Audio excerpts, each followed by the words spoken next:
What I'd like to start by doing is being slightly controversial, and whether, contrary to the theme of the day and this panel session, there is actually money around to help entrepreneurs and growth businesses. I'm probably the resident cynic on the panel in terms of financing in Europe today. I think the numbers are staggeringly low. So just to put that into perspective, in 2005, there were about 80-something Series A, which is kind of first institutional capital from the venture community here in Europe. That number declined over the next year to 50. The year after, it declined to 30. It flatlined at 17 in 2008. It held at 17 in 2009. So that was 17 new venture-backed companies that were funded in 2009 in Europe. To put that into perspective, in the US, which I think is going through a little bit of a renaissance, particularly in the technology community, the number is significantly higher. It's roughly at about 150 of new deals. So Europe definitely does have a funding gap. It's also there in terms of the dollars. So here in Europe in 2009, there were 918 total companies. So this isn't just Series A. This is everything that raised about $4 billion. In the US, that same number was 4,390, and it was $21.5 billion. So there is a remarkable funding gap between both Europe and the US.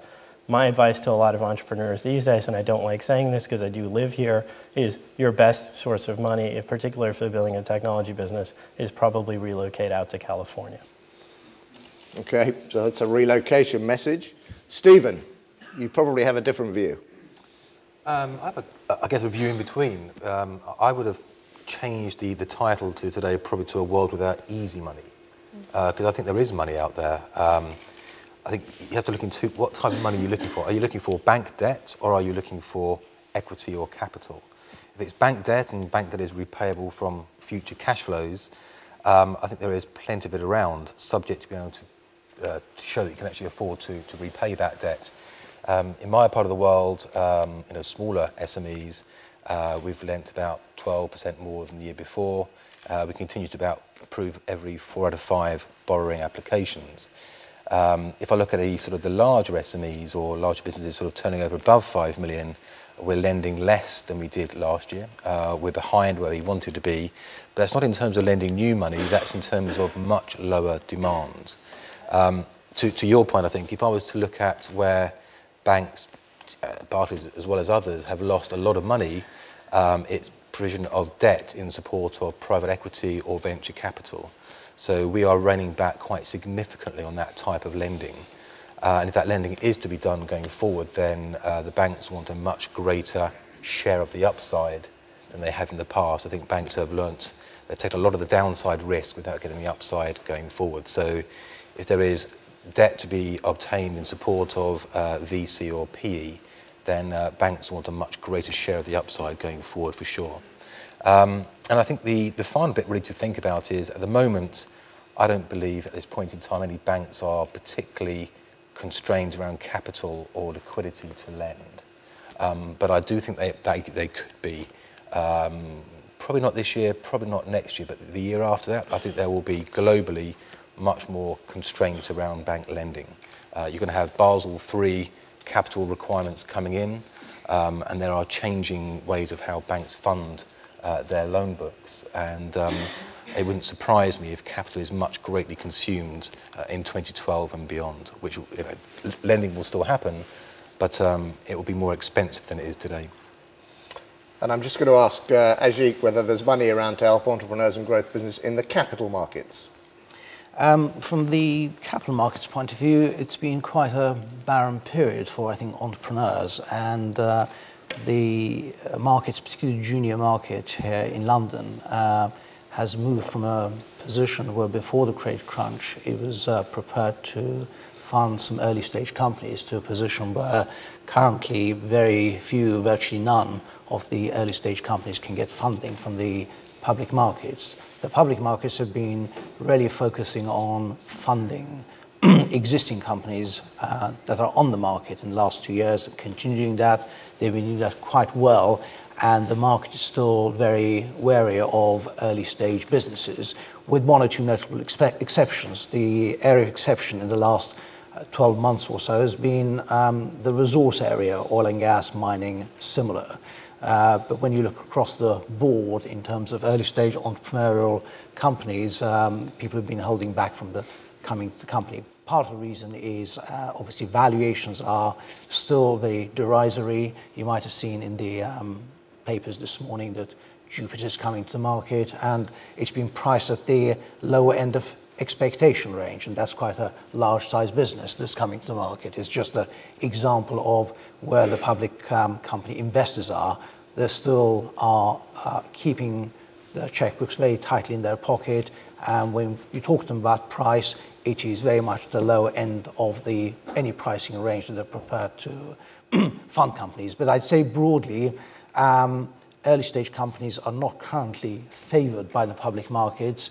I suspect that will change over time. We move through these cycles in the public markets that last anything from 6 to 10 years, and we are probably bottoming out. Who knows what the future will hold, but I suspect that the appetite and attitude of the market will change towards entrepreneurial companies. There is money around. It's very cautious money. It doesn't move quickly, and it's very selective where it goes. So yes, you can fund businesses in the public markets even today, but you've got to have an exceptional proposition to be able to do that.